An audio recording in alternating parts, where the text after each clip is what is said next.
Hello, everyone, and welcome back to the latest edition of the Jake's Take with Jacob Elyachar Podcast. I'm your host, Jacob Elyachar, the chief content producer and writer of jakestake.com, a pop culture entertainment news website. If you're listening to us on our audio platforms, please give us a 5-star review. If you're watching us right now, stop what you're doing. Please give us a thumbs up and please subscribe. I am very excited to welcome our next guest today. He is a former Marine and former pro wrestler, but you may also recognize him from his stand on Road Rules and 2 seasons of The Challenge.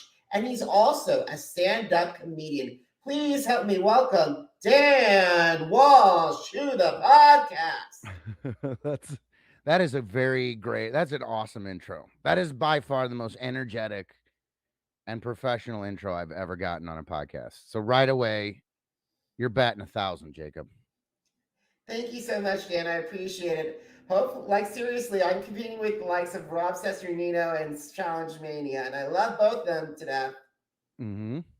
They're good. Yeah. I mean, I love Challenge Mania. I honestly I've been, I've been friends with Derek for a long time, but I always knew about it and always, but I'm like an old man, or I was, as far as not really getting into podcasts or anything until late. I was so late to the party. But finally, during the pandemic, it was when I did earlier when he had Derek had his earlier podcast. I would do those, but when the challenge mania really took off, man, I was I was out to lunch in a lot of ways with podcasts. But then they were great to have me back in the during the pandemic. So it was it kind of reintroduced me to all this fancy stuff that you kids are doing nowadays to entertain Awesome. everyone. Awesome. And I also got to give and all kidding aside, I want to give a sincere thank you to Challenge Mania and to and Scott Yeager, who's an honorary podcasting mentor of mine, for actually having Challenge Mania Laugh in Kansas City. And that way, that's how both of us met. So I want to give a proper shout out to Scott and Derek and to Rob, my big brother podcast role models. Was that your first time meeting them in person? Well, at No, least Jacob. I've seen Scott back in 2019 in person at the Challenge Mania watch party before the whole world turned upside down. It was for Hmm. War of the Worlds too. And then I got to see Cara and Polly.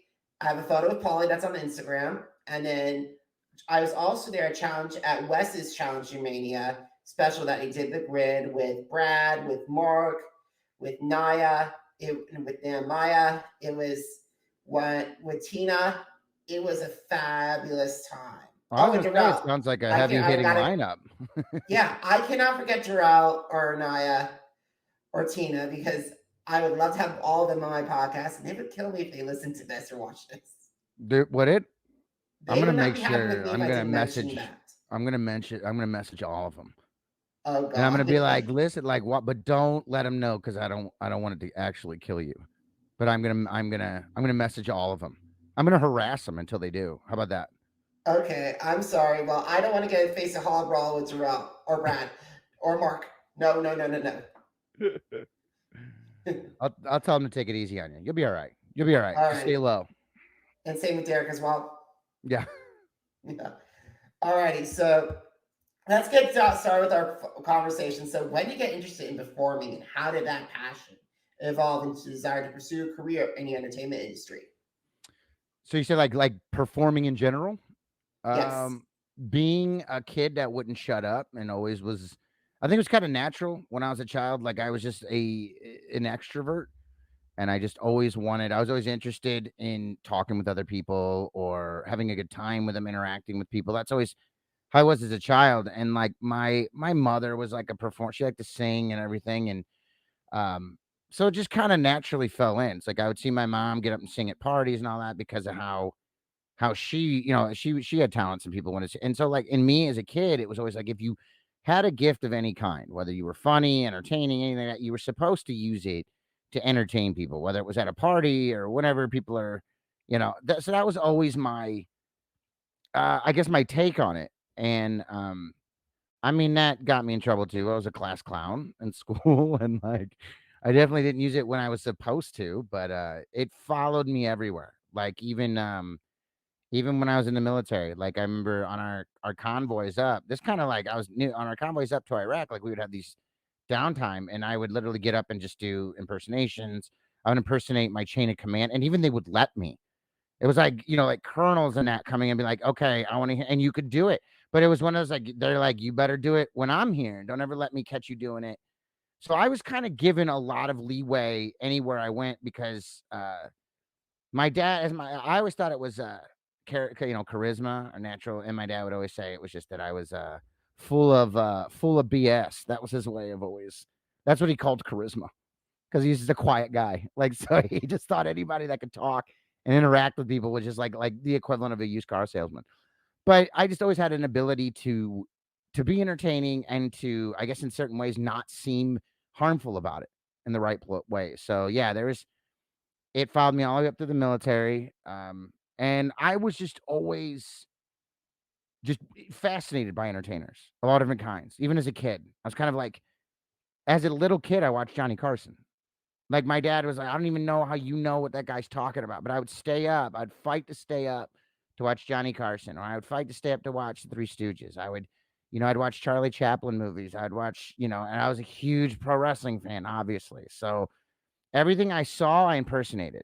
So I guess even before I had like a conscious understanding that I wanted to entertain, it was just naturally where my personality went. And I love when people get joy out of it. I think there's always this subconscious thing with me where it's like if I can take people outside of maybe things that they're struggling with in their life for at least 2 hours, or something like that, an hour or something like it, that's a great gift to give to people. A mentor of mine when I was in pro wrestling used to say that. He said it in a very crude way because that's often how he spoke. But he's like, "Hey, man, like the way I see it is, these people work 9 to 5 throughout the week. They got BS happening in their homes, family sickness, all this other stuff. So when they come here, it's our job to make them forget all of that's outside the door and just let them have fun for 2 hours. And that's our job. Us that like have this talent or us that have pursued this, that is our job. And that message, whether I had words to it or not, was always kind of my belief growing up. So that's what led me into always pursuing avenues of entertainment, like which would be later. I mean, I did it naturally, but I mean, as a kid, I did more competitive sports. And it really wasn't until God, I was senior in high school and I went to pro wrestling school that I started to actually pursue I guess I would say like professional level entertainment. But I did always enjoy. I wasn't a theater kid in school or anything like that. It was more just something I did socially. But yeah, the pro wrestling industry was the first time that I like organized entertainment. But it's always been in my blood my whole life. So did that answer your question, or was that a whole lot of rambling that didn't lead anywhere? That did answer my question, and I do have. First of all, I got to add, thank you for your service. No problem, man. They paid for all the plane rides and everything. I didn't. Nothing came out of my pocket. Pretty sweet deal. Awesome, and also Clothes were I gotta say, free. I gotta say this. I can't believe like if I was in there and I would feel so lucky for you because if your sergeant major or anybody was hearing your impressions of them and they were off site, I know you would get a whole lot of burpees, a whole lot of Oh, punishment. okay. So this was like my early experience in the military. Is first off, if they think that you have it easy whatsoever, like in life. So like if you go into boot camp, if you're, maybe a good looking kid or you're in shape, or they could see that there's some it factor that has made life that possibly easier for you, they will right away trigger you. Like they'll go right for you and torture you the worst out of everybody. Because the way they see it is these guys who have probably been picked on in high school or faced a lot of adversity, they've already they've experienced sadly mental torment and that. So anything that we're gonna do it's not gonna be as effective. But these guys over here who probably had it easier and have never heard any like they're gonna go right for you. And I'm not saying that my childhood by no means was what they thought, but by the time I got into the Marines, it was like I'd grown. It definitely was a different story. Okay. And I definitely looked like Johnny football player or Mr. Letterman jacket. So it definitely the beginning was the opposite. It was more of like me just catching it because I looked like somebody that didn't ever catch it. And that's why even myself, whenever I got into these circumstances, I was not ready for these men to go, okay, go ahead. And you know what I mean? It's one of those, like, you go to do it, but then you're also like, is this a trick? Like, is this gonna, but I learned real quick, if they tell you you can do it in front of them that one time, but don't ever do it again. And don't like always, because if you don't, you're gonna get. I had a guy, I think I was at that time in E3, so I was a Lance Corporal in the Marine Corps, and the colonel that I did the impression of, because I ever catch you doing that without my permission, you're going to be in a lot of trouble, private. And I was like, I'm a Lance Corporal, sir. And he goes, not if I catch you doing my impression outside of Oh my God. presence. And like, so even when they let me, it was a right away turn around and just a reminder of, listen, we just let you do it, but don't get cocky, don't get arrogant. Like I ever catch you doing, but also, in a lot of times they knew there was opportunities where we were really stressed out and really scared, and they also knew it could build morale. So I also think that they sacrificed their own egos to build the morale, which is also kind of why I got away with a lot of stuff too. So I don't want it to make it sound like I was just Mr. Ballsy and I would just do it in front. I was definitely given permission, but and there was definitely extenuating circumstances that probably let me do it more than anyone else would be allowed to. But it was, oh, trust me, they still let me know that. And you kind of got to. If you give a guy an inch, you almost have to hold something else over his head to go, if you try to take a mile, it's gonna be worse. Like you will only take this inch. And trust me, I saw that loud and clear. Like I was that's where I also think I got away with it too, because I was always the guy that didn't go too far. I was very humble in the fact that, like, okay, I understood. This is a one time. You never do. And then every other time I was overly respectful to show them that I wasn't getting arrogant because I know they were watching. So yeah, it was an odd. Every time I tell people that story, even people that have been in the service, they're just like, what? And I'm like, trust me, man. It shocked me too, because you just don't see high up, especially officers allowing that. But also, I think they oversaw the fact that we were walking into an environment that was terrifying, and that they kind of had to go outside of the norm in order to make sure that everybody was in the right mindset and was morally staying on and staying sharp. So I really commend them too for seeing that as more important than maybe presuming this like aura of the tough leader. So I mean, a lot of that I give to them too. Absolutely, absolutely, Dan. I want to talk to you about from 2007 to 2010. So that's a period of 3 years. Mm-hmm. You decided to compete on the legendary MTV competition show Road Rules, which led to 2 seasons of the challenge. So why did you decide to audition for Road Rules over shows like Survivor, Big Brother, or Amazing Race, or even The Real World? I did audition for the Real World. That's how they picked road rulers. They would so Really? basically they would cast, yeah, back in the day they would cast, so whatever road rule season or real world season they had coming, they would do one mass selection. And Dunbar Murray would basically be like, okay, this person might be better for here, or this person might be better for there. The first show that I was ever approached about when I made it to that finals was Real World Australia. So it was like, in my mind, I thought I was going to Real World Sydney, but we and I later on I would find out from Tori Hall that was kind of the same, um, discussion they were having with her. But then Road Rules was coming back for like one final resurgence. It had been a couple of years, and they wanted to bring it back and like kind of finish it off. And they were like, "Would you like to do it?" Now, guys, I was never a reality TV person. Like like, to be honest with you, I didn't watch Survivor. I didn't watch a long time ago when I was a kid. I did grow up on Real World. I remember the first season. That's how old I am. And I always liked the Real World. I watched San Francisco. I watched, God, I couldn't believe that I watched, a man die of AIDS, on TV. It was like there was a lot of it. So I did know, and I did know. And Road Rules, I remember. In fact, one of the first people that I recognized when I went on Road Rules, because I didn't know anybody, was Mark. Like I knew Mark Long, you know what I mean? And like there's certain people I'd run into, and I'd be like, oh shit, I know you. Like, it was neat. But I was not a big reality TV person. So how it came, it wasn't I was against it. It was just, between being in the military, between wrestling, between all the stuff I had going on, I just wasn't watching much TV at all. But I had, I knew, in fact, in the whole reality TV world, to me, Survivor, all that stuff was kind of a copycat of the Real World and Road Rules, and because that was what I originally knew. So that's why I didn't really go for that. What had happened was basically is as the years went on, I would date girls that loved that show. So that's when I would kind of catch up. And I would look at it and kind of like it looked fun, don't get me wrong, and it was entertaining, but I would never would get into it. One time I was living with a friend of mine, and his fiance loved the shows, and she kept watching it, and I would always do anything I could to just upset her, like in a funny way. And I was like, all this show is a bunch of drunk idiots getting and just yelling at each other. I can do that. And she goes, oh yeah, well then why don't you send in a tape? I said, you give me the information, I'll send in the tape. And she did, and I made like this 10-minute tape, and it just kept going from there.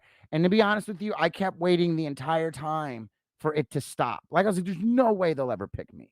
Even at one point when they told me I got to the next, they're like, aren't you excited?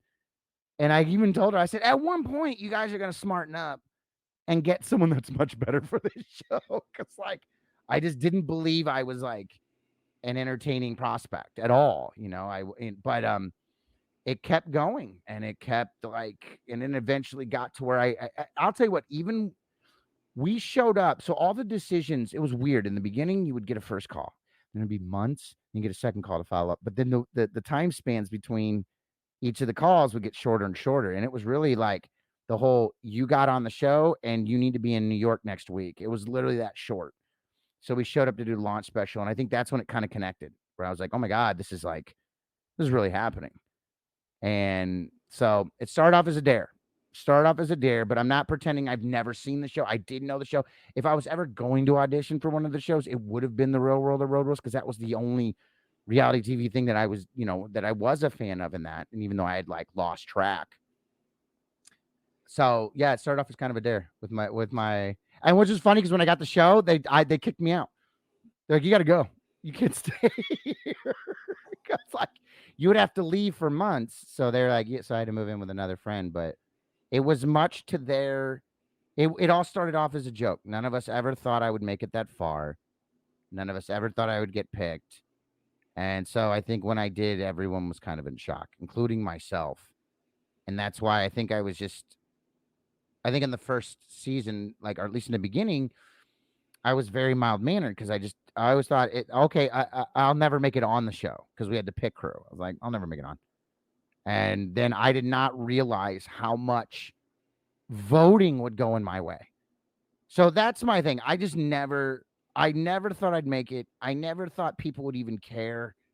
And I never thought people would care as much as they did to continuously vote me and get me. So it's like, even when I was on the show, it was kind of like each step of it was like, is this really happening? Is this really like, so that was kind of my whole first experience with Road Rules, was just kind of the entire time not believing it had happened and not thinking that I could ever make it on. And, but looking back at it now, it is really funny. But the season was great. And it was the way they did it, I think, was easier. I mean, I still kind of lost my mind on it because like anyone who gets followed by cameras and is put in stressful situations is going to kind of like lose it. But it was fun.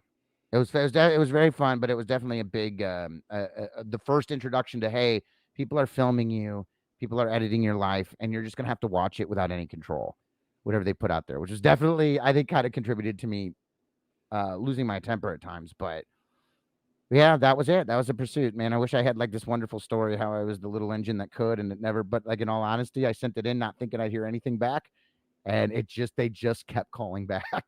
Like, I gotta say, Dan, but that's incredible that you're a part of that. One of the things that I notice a lot and seen that because of Paramount's popularity of the Real World Homecoming and the Challenge All Stars, there's been lots of rumors of circulating if there was an All Star version of Road Rules. Would you, if Nuremberg and the powers that be came to you, said, would you be interested in coming back? Would you be interested in doing Road Rules All Stars? I would do Road Rules 100%. I would do Road Rules before I would ever do a challenge again, because I really did like. I thought Road Rules had, it was fun. Like it was like even people didn't believe. Like, okay, trust me, our season was kind of cut and paste because of what they were trying to do. It was kind of new, and there was a lot of mistakes made. And trust me, they learned from them. But the excitement of not knowing where you were going and you were driving to the place and you had to start putting it together as you were going. And this is like still in a way where we weren't as the internet wasn't as, I mean, it's not like, I mean, it was still there, but it wasn't nearly as like fast and like, available as it is now. So I remember we had like ask.com or something like that. So you could Google certain things, but there wasn't like, I think nowadays there's all these different resources, Reddit pages, all this stuff that can kind of give you little hints to things. Like if you put in a region, but with us, man, it really was, we didn't know what we were going into. And instead of like trying to put everyone against each other, you had to work as a team. And that's more or less what I'm into, man. Like I don't the one thing that I would lose my temper with or lose my kind of just my interest with in it right away was the whole point of putting people against each other. Like you gotta think I'm a military guy. Like it has to work. Like anyone can divide and start fighting with each other. That's the mark of a narcissist and an idiot. But for everyone who is like different to work together and accomplish something, that's more up my alley, man. I don't want to see failure. I don't want to be the one that introduces it. I want to be the one that takes something when it wasn't supposed to work and makes it work. So I felt Road Rules, although our season had some elements of that where they tried to mix it up because they wanted to take cheap shots and like here is the thing. They didn't trust their own formula, so they kept bringing in other things that they thought were popular from the challenges, and they ruined their own season. But in the beginning, when it was just us having to work together to accomplish a goal, I love that shit. I will do that all day with anyone. I don't care if you are a stud. I don't want you to be a stud. Like I didn't like the military is not a bunch of studs.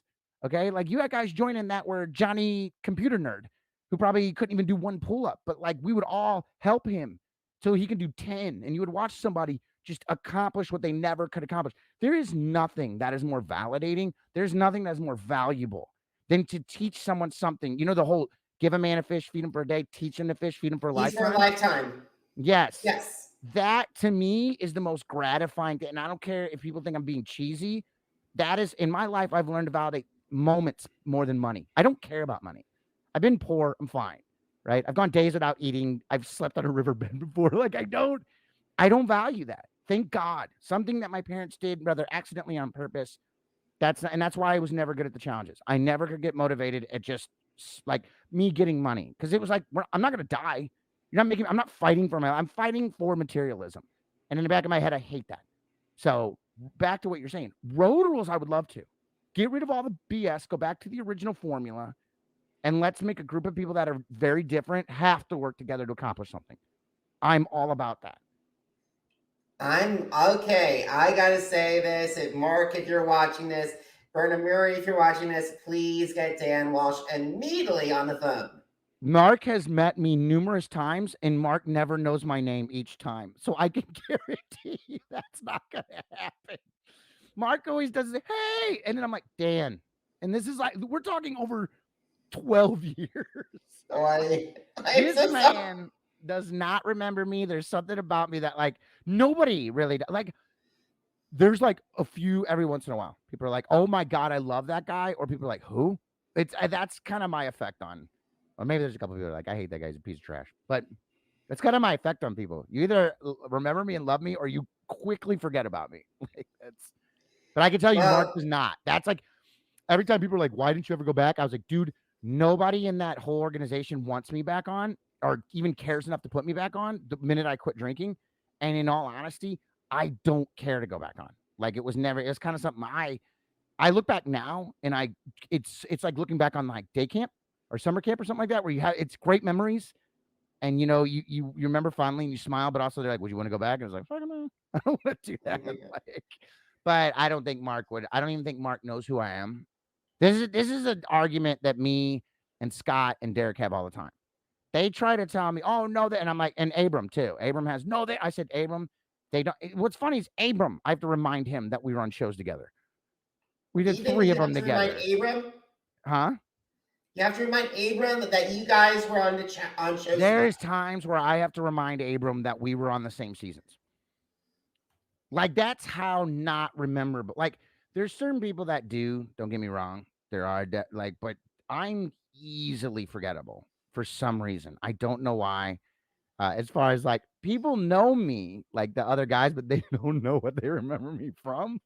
And I guess I'm just very easily. I've done all three of my shows with Abram, and there's literally times where we laugh, where I'm like, "Yeah, I was there, Abram. I was on that show." Oh yeah.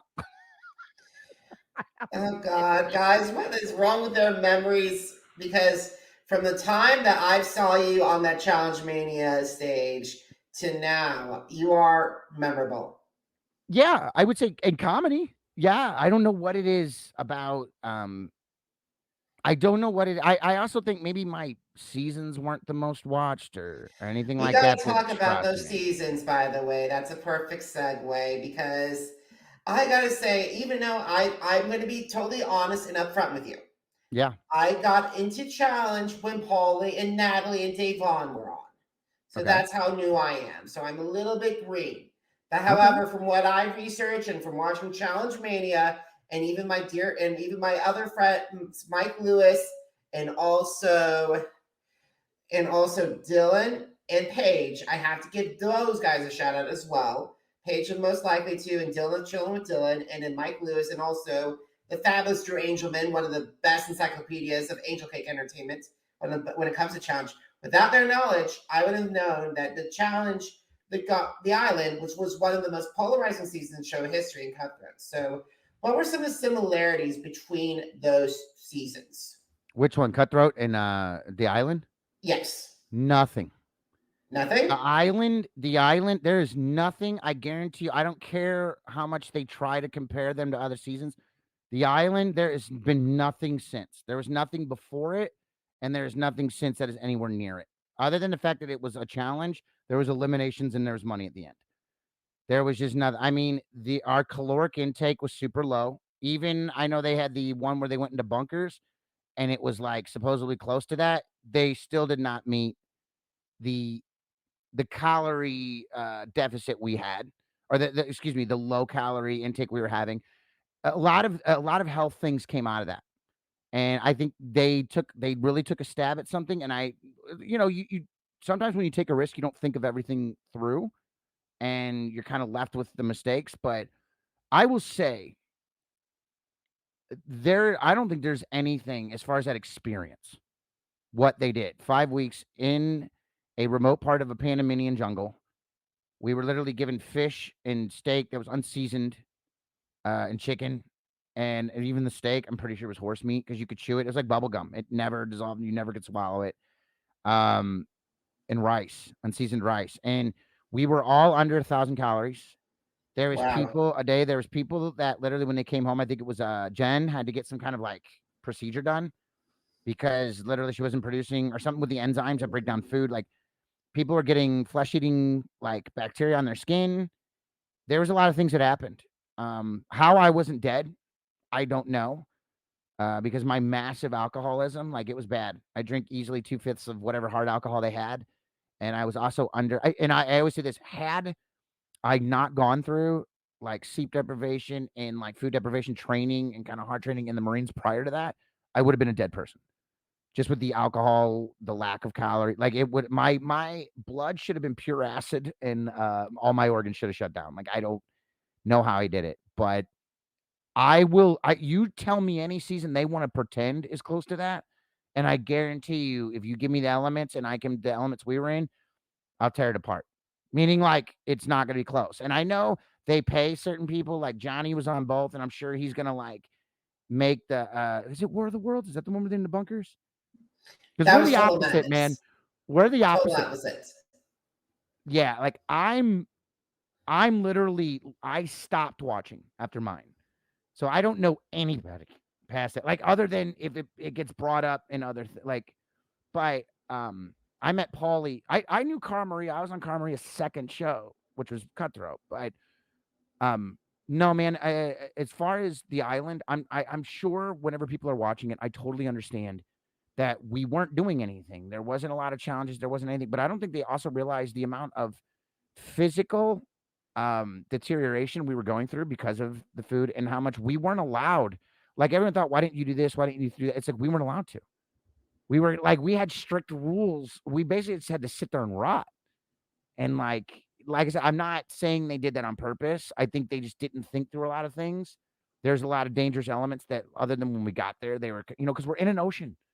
As we're in an ocean, you can't control an ocean, right? We're out there all the time. So like sharks are there, crabs, all that stuff's there. You have caiman inside the lagoon. We had a boa constrictor that lived in the tree right behind where the women were sleeping.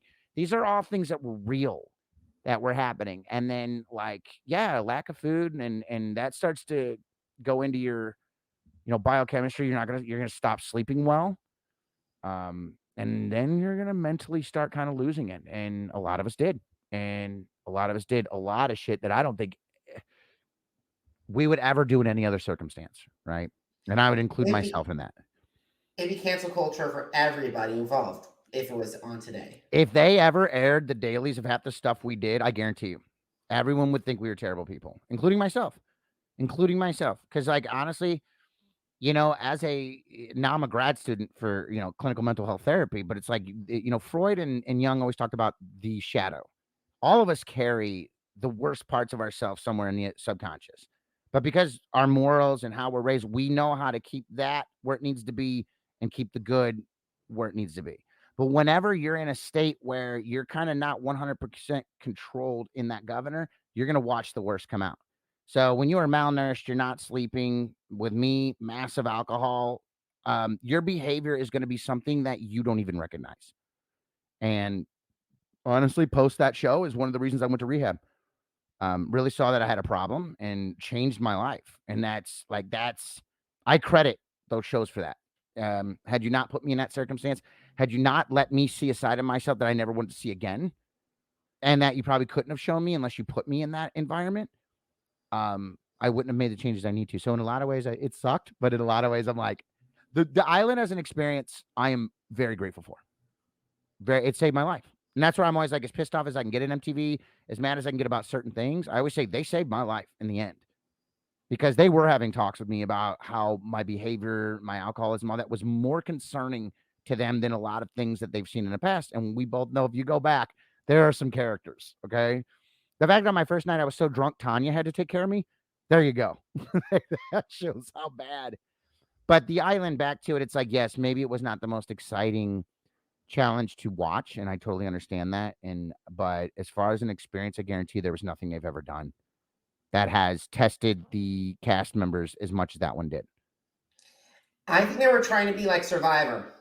They were, but they didn't give us any weapons or tools to actually do what we were supposed to. So we just had to sit there like we were refugees. That's what I felt like. We were POWs. They had to drop food for us because the knives they gave us were dull. So whenever we were trying to like do the fish, they were dull. We didn't have enough room to actually make like sundials. They would come to us, and you could tell a lot of this show was developed by people who have never actually went out and done any of this. With the exception of like Justin Booth and his crew who were military veterans. But there was a lot of directors that would like say things like, you should just, and it's like, I can tell you're a film school kid and you don't know what the hell you're talking about. And I think those guys, that's why the challenges they used and the eliminations were really cool and really unique. But I think like there's also people that were involved in it that didn't really know what the hell they were talking about. They knew what they wanted, but they didn't really understand the specifics of how to create it, because you can't give people no tools and expect them to go out and do things. You can't give people that have zero training, with the exception of one guy, which was me, and I was a drunken mess that was a shell of my own self. So it wasn't like I wound up teaching everybody how to pro wrestle one night. That was it. That was like my contribution. Oh, and I showed Johnny how to knock rust off by using rubbing alcohol and peroxide of one of the rigging parts of the boat, because I learned that with cleaning rifles and shit. But other than that, nobody knew anything. Like I didn't even like I probably could have been much better, but I was a shell and an idiot of myself. But yes, they were trying to be Survivor, but they didn't do any of that. They obviously didn't think. And then when we got there, you got to remember the challenge members have known each other longer, and there's long-term beef.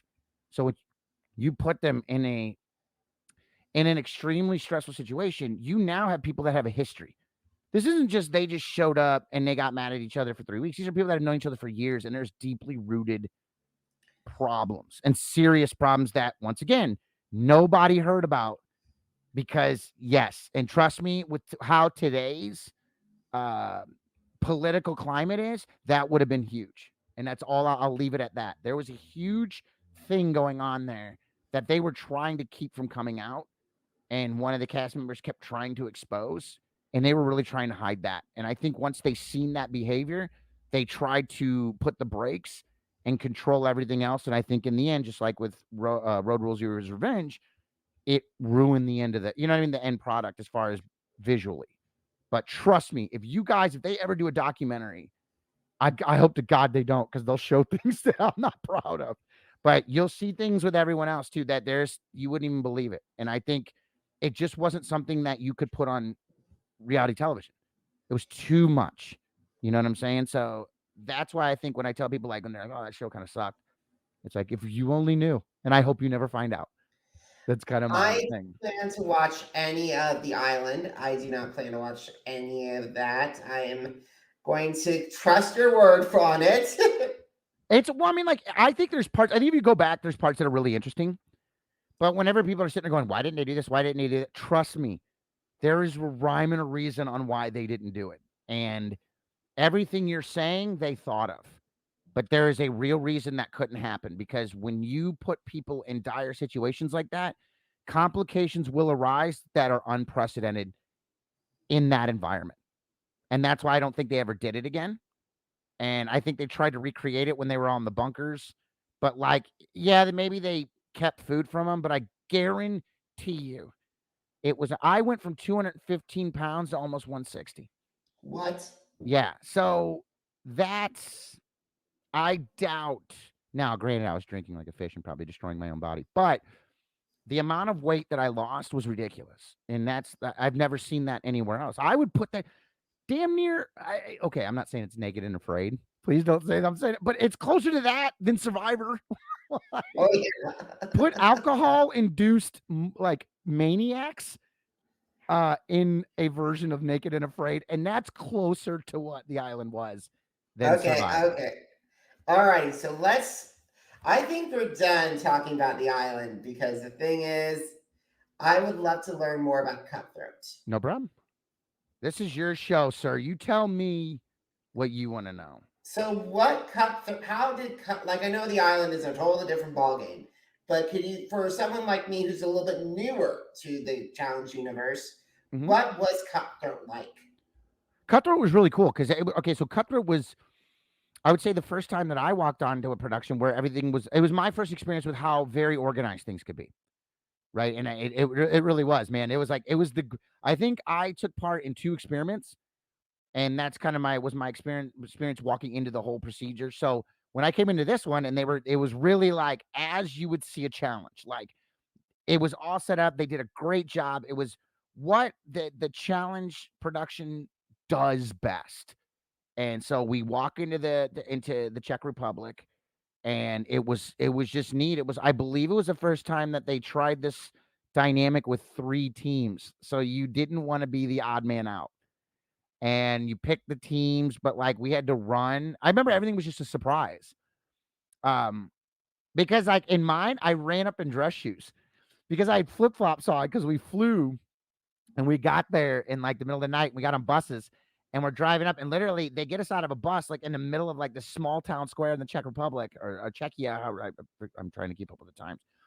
And TJ's sitting there, and they literally just got, like, almost like a flashlight thing on him. And he's like, and they don't show this part. They edit this part out of the show because, naturally, I don't think there was good enough lighting or anything like that. But people forget that, like, TJ really is an element of the show. It's not just for television. He really is that messenger. And maybe, like, all of his moments aren't always on the show, but, like, he really is the referee and the messenger in a lot of ways. So he showed up in the middle of it, and we get out and it's raining, and he's like, okay, basically, get all your stuff. You're gonna run all your stuff up and just go. You're basically gonna run, follow this road until it ends. And it's a race. Like, this is the challenge starts now. And so I remember, like, I didn't have any other shoes. And I pulled because it's dark, and I just had dress shoes for some reason. Oh my God. So I grabbed them and I put them put dress shoes on. I'm like, dude. And all I'm thinking in my mind is, I'm about to get eliminated the first, because we don't know if there's an elimination or not. They basically have let us know that if we don't, like, this race is going to be, there's going to be dire consequences. So you have all your luggage and stuff, and we're running up this dark road in the Czech Republic. We're in a foreign country. We don't know any, and all I can see up this hill is fire and like a dilapidated building. So we're running up into some like intense, and part of me, okay. So as much as the fear element's coming up, dude, I'm getting excited because I'm like, this is like effing awesome. I think like the part of me that's like is a small part of me that's like the adrenaline junkie in the military vet is like, oh, dude, yeah, this is it. This looks terrifying, and like I want to know what this is about. And then we finally got up there and we realized the last place people are the ones who are going to pick the teams. Oh no. Yeah, so they start picking teams, and the funniest part is like I had been out of it for a couple of years, and there was a whole new group. You know, like the fresh meat kids that come in and all that, and there's a bunch of people that I never had been on a show with the exception of like Johnny, Derek, and Abram. But like, oh, Paula, excuse me, I love Paula. I can't believe I keep forgetting. But what I'm saying is, none of them were in the picking the teams thing. So I'm literally in my mind going, dude, none of these people know who I am. And in the back of my mind, I'm like, dude, I thought for some reason if you weren't picked, you were eliminated right away. And so in my mind, I'm like, none of these guys know who I am. Like the captain's like, you're just getting paranoid or whatever. And I got lucky, man. It was like they wound up. I think Abram ended up with Siobhan, and Siobhan wound up, and Abram told her to pick me. So I got like I kind of came up. Luckily, Abram was watching your back. Yeah, that's what I'm saying. Like Abram knew me from the island. Abram knew me from like I think Abram forgets our time on Cutthroat, but I do know he knew us from like the island. We definitely remember each other because that was just an intense situation. But so yeah, we get started, dude, and you're in this like gulag looking thing, like black dirt. Like they really did a great job, and you felt it, man. And then we eventually went up to the house, and the house was like this villa, and it was amazing. And we found out later it was like haunted because like some little girl died of like tuberculosis or something like upstairs, and it was like, yeah, there's a lot of stuff going on, but it was wonderful. It was each of the challenges were very challenging. Um, God, it made me. There was challenges that made me scared, and like I kind of like that. Like, trust me, if you make me nervous, I like that. I like the challenge. I like being tested. And you put me high up above water, that does kind of freak me out because I know enough from my trading that you hit the water wrong, it's like hitting concrete. And Oh yeah. like and so but like I learned in that show when I was telling TJ at one point that I'm a slut or a whore because I'll do anything for money because the minute he would blow the horn, any fear I had, I just ran and did it. It disappeared. But it was fun, man. It was like it was fun, it was intense. I mean, dude, there's a couple of those things that knocked the crap out of me. But I would say everything was fun. It was all the bad was like the fun bad, the fun challenging. And I don't have I had a great time there. I really had a great time, and that was a fun challenge. It was everything I wanted. And I met some really awesome people too. Like I said, Cara Maria, who I think is wonderful. Luke, who we really haven't seen back, but that was my guy. I love that guy. Abram, who's kind of been out of everybody that I've ever done the shows with, that guy that's just I've stayed in contact with and have been friends with since. So I cherish those moments. I cherish those things that have happened. So that is a great. I would say Cutthroat, start to finish, great experience. It was all the great things that the challenge could be. It was all the great things that they had made their legend on, and I got to experience that for at least one season, and I'm totally happy to have done it. Awesome. So I want to move to the comedy world. All right, let's move to the comedy world. Alrighty, so I know you talked about Johnny Carson and Three Stooges earlier. I gotta say, I'm a huge fan of Johnny Carson. And one of the reasons why it was Carson, for me, Carson, Letterman, Regis, Barbara Walters, Rosie O'Donnell, those five in the talk shows, those five really guided me to where I want to start this podcast. Mm-hmm. I think they were I'm sorry, man. Like tonight's this current late night climate is I don't like any of it. I don't even understand how any of them have jobs. That's kind of my thing. Like I also think there's other influences in there, but I think there was a prestige and there was an element to the old late night that was like it was so cool. Like you wanted to be on Carson. Like even comedians still talk about how awesome it was to be on Carson. David Letterman was hysterical and he was unique. No one was doing the odd things he was doing, and they were so funny. And I remember growing up, my dad hated him, my mom loved him. And I kind of loved it because he did. He had a particular kind of sense of humor, but he took risks, and I loved it. It was just, I was like very Carson fortunate. had like that Carson had the sharp wit, man, and he could say it without saying it. Letterman was on in a world of his own, and that's what made it great. I did love Conan. Conan was another one who came kind of out of nowhere. I think Jimmy Kimmel is or Jimmy Fallon is. I just think they're all corporate now. I think they all like they're a dancing puppet for who pays them instead of unique personalities that brought themselves to their show instead of tried to like create a formula that was given to them by their bosses. So and Regis is hilarious to me. Regis is just such a big personality. I'm glad you brought him up, but those are good old days, man. Good old Yeah, days. Regis is one of my all-time. For me, he's always the king.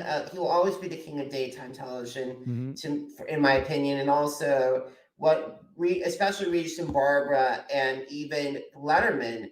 Regis and Barbara, especially, they were before they retired in their 80s. It was Mm-hmm. just like I want to have that lengthy career that they all had. I would love to Yeah. have it. That's what I always tell people. Like when they try to get discovered in comedy early, I'm like, listen, Rodney Dangerfield didn't get discovered until later on in his life, and he's iconic. So yeah, you can get discovered early and get your rewards in that early. But what do you want? Do you want to be remembered? Do you want to leave a huge mark in the industry, or do you just want to be famous? Because if you really love what you do, you don't want to just be famous. It's kind of a cheap thing. You want to shatter a glass ceiling. You want to leave your mark. And I think definitely because Regis could do an interview where he could be funny, but he could also bring out the most interesting things of the person. And I also think Regis could interview the dullest person. Regis could have interviewed Vladimir Putin, and somehow out of the end of it, we would have found Putin charming. That's what Regis could do. Like that's why I think he has a gift. It's like everyone you interview or anyone you work with, you want to make them look better. And I think those guys could do it better than anyone else. And those women could do it better than anyone else. That is why they're legendary. That's why they stood the test of time. So people kept wanting to watch them. Yeah, I still do. I still do to take notes. So, alrighty. So stand up. So how long does it take you to create your set? What do you mean? Like, you always work at your set. You're always working at it.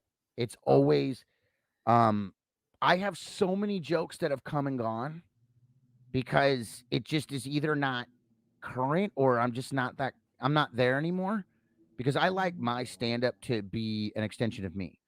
Whether it is just idiotic thoughts or taking a basic thought and just me being taking them to a completely moronic place because that's my personality.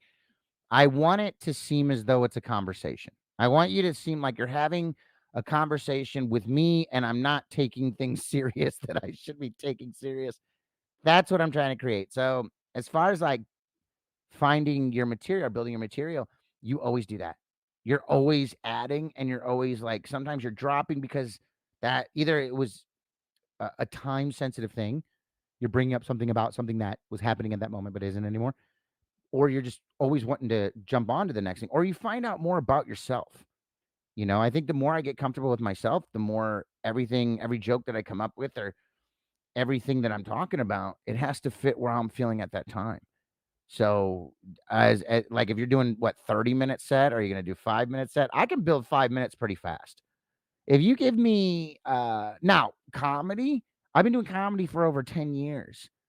And it's taken me that long to get to a point where I can be where I'm at now, comfortable, knowing exactly how you know what I mean? Like making my comedy an extension of me instead of just trying to make people laugh off an absurd topic. And like I think that's the big difference between green comics and the seasoned ones is like you wanna like all the comics I grew up watching and all the comics that I worked with early on in my comedy career that I took like that were like kind of mentors to me was I watched how natural they made things. And you would talk to them and then you'd watch them on stage and you're like, that's the same guy. That's the same guy. Only what he's doing is he knows that he has a group of people that he just met for the first time. So he's inducing a conversation that's going to bring them into it faster. but they're basically getting to know him, even if it's an exaggerated or amplified version. He's introducing himself, and I think that the comics that people love the most are the people that they relate the most with, or that they like, the relation. Even if you don't think and act like Bill Burr, you may have an uncle or somebody that he reminds you of, and that's why like you love him, and you just do you think like him? Do you agree with everything he says? No, but part of him is relatable because he reminds you of something about your life or about someone you know. And I think when you're creating the key to creating a set is representing yourself in the funniest, quickest, lighthearted way, so that they get to know you the fastest. They can get you right away, and you're on a common ground. So I would say meet them where they are. Find a topic or find something that the most people can find relation in, and then you give yourself in that topic. So for me to get to where I have a lot, I mean, it was a journey for 10 plus years, but as far as like the current stuff that I use now, like I'm gonna be honest with you, in Kansas City, most of what I said was things that I've literally thought of in the last couple months. Really? So yeah, That's pretty it was a cool. lot of it was very like new. Now, some of it was there's the tried and trues, definitely. But I mean, I think I wound up doing like 15 minutes of just talking about the show and then talking about the shampoo and that in my hotel room. And that was literally that morning was me taking a shower because I got in late the night before and I got to take my shower and I'm just reading the shampoo bottles and I'm laughing. Because I'm like, dude, this is a Hilton in Kansas City. Why is it in French? Who are they fooling? And then at the bottom it just says this works. And I'm like, what kind of we literally are just giving jobs to anyone's nephew. Like at this point. That's where and so it made me laugh so much that when I got to the show, I wanted to share that with everybody. It was like it was fresh in my head and I couldn't let it go. And there's two things: me making fun of how I reacted to the cold when it wasn't that cold. I had to make fun of myself. And then those shampoo bottles. That just stood in my head. So it was like right when I got up, I just wanted to talk to everybody about it. And then I was like looking at like my time. I'm like, oh yeah, it was 15 minutes. Like just literally 10 and 15 minutes of just, but and I didn't really get to all of the tried and true stuff that I like to talk about. But yeah, man, I don't know. Once you find who you are and you find your mission statement or what you want to show people with or your authenticity, I think you're going to build a set much faster. But I think that you learn that later on. And that's why guys like Louis C.K. and Bill Burr can come out with specials every year because they've found the button. They found their stream of consciousness that's the funniest. And they can just keep sharing it with people. But people forget these guys have been doing this for 30 years, 40 years to find that place. So I don't know, man. When you say how long does it take, I'd say 5 minutes. You want to give me five? Like if someone's like, dude, I need 5 minutes. I need it clean and I need it in like a month. I got you. I can do it. Will it be the most like in-depth stuff or the most like deep things? No, but now I can do it pretty quick. But at one point, man, it took me 5 years to have a good 5 minute set.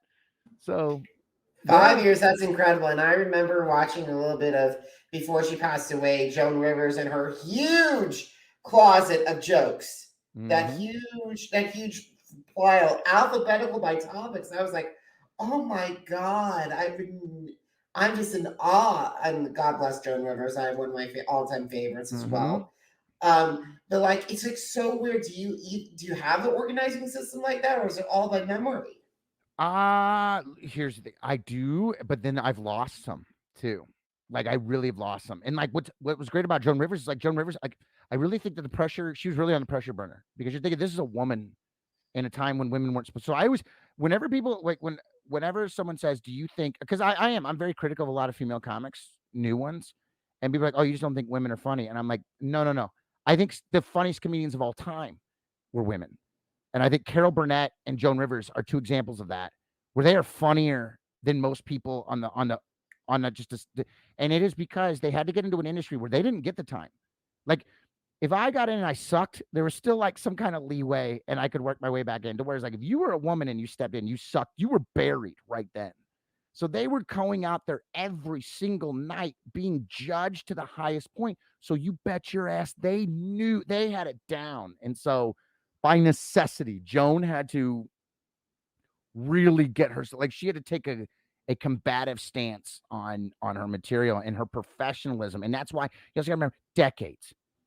We talk about longevity. So it's like, God, I bet you saw all of those. And that's, dude, she probably took that many she has forgotten. I had forgotten. I guarantee it because a mind that was as fast as hers Like, there's no way she would have held on to it. Because there's so many times when you're on the way. Okay, the shampoo thing. You're like in my example, my stupid shampoo thing. But like, you know how I forgot about that for like 3 days, and then something jarred it when I got back to LA, and I talked about it again.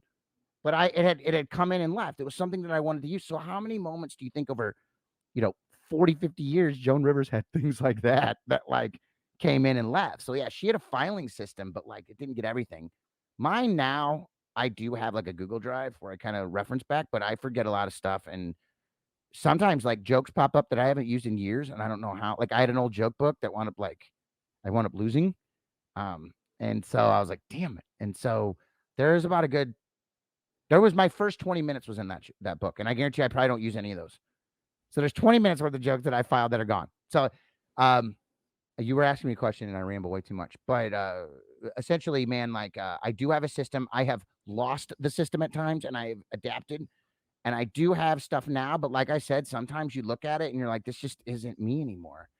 So it sits there. So I always like keep a new file where it's like stuff that I'm working on now, stuff that's working now, stuff that's relatable that I could bring up. So yeah, I do have a system. Do I have a Joan Rivers system? I don't think anyone has a Joan Rivers system. That lady was pretty unique. So There was only one Joan Rivers, and it will never be replicated, never mm, duplicated. One original woman that I missed her so much, and I can't believe it's almost been 10 years. I know she's my roommate. There's two things that me and my roommate love. Okay, no one will ever guess this on me when it comes to when I love Joan Rivers, I love Carol Burnett, and I love Judy Garland. Right, like probably more than any straight man should ever love Judy Garland. And but I just that is one of the most talented individuals. And what happened to her in her life is super tragic. But like when I look back at her movie, I go back and watch her movies and everything, and I'm like, talk about a person, and you talk about someone that's funny. Go back and watch Judy Garland on talk shows, whether it was Jack Parr or anything. She is funny, like, and she is quick. So it's like I hold her in that regard of like Joan Rivers, where I'm like, these ladies are like comedic talents that are. I say they with Carol Burnett, they're improv skills, and they don't have to cuss. They don't have to do any of that. They're like they could be clean and hysterical, and they could be fast. And it's like that is. I hope to be that one day. I don't think I ever will be. Sometimes you just got to accept you'll never be Joan Rivers, Carol Burnett, or Judy Garland, especially if you're a guy I, named Dan Walsh. Same, totally agree. So we got to start winding down our conversation, Dan. So let's talk. Last two questions? Are you ready? Let's do it, and I'll stay right on. I'm going to do you a favor, and I'm going to stay right on them, and I'm not going to ramble this time. I'm going to show you I Alrighty. can learn, Jacob. Alrighty. So Dan, first question. Where can my audience find tickets for your show and see your material? That's number one. Number two, where can they connect with you on social media? You can go to Instagram for social media. Instagram at Dan Walsh 314. If you want to do the latest information on my stand up, I have a website, danwalshcomedy.com. There are some clips on YouTube. I kind of keep my clips to a minimum. Just because I want to give you like a little, you might see like some of the very similar 5 minutes. That's kind of like my teaser to you, but I want you to see me live. Like I want you to because I don't know, I like the unique, intimate experience. I don't want you to get the run of the mill that you see on the internet. I want you to see, I want it to be unique to you. But you can check out some of the material. I kind of switch up. I'll put little short clips in that either on Instagram or on my website.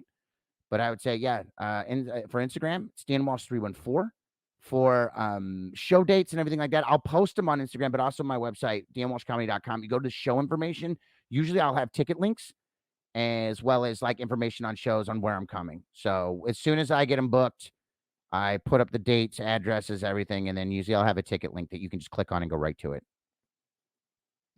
Awesome. So, guys, if you missed an episode of the Jake's Take with Jacob Elyachar podcast, visit our channels on Apple Podcasts, Deezer, Google Podcasts, iHeartRadio, Podcast Addict, Spotify, and Spreaker.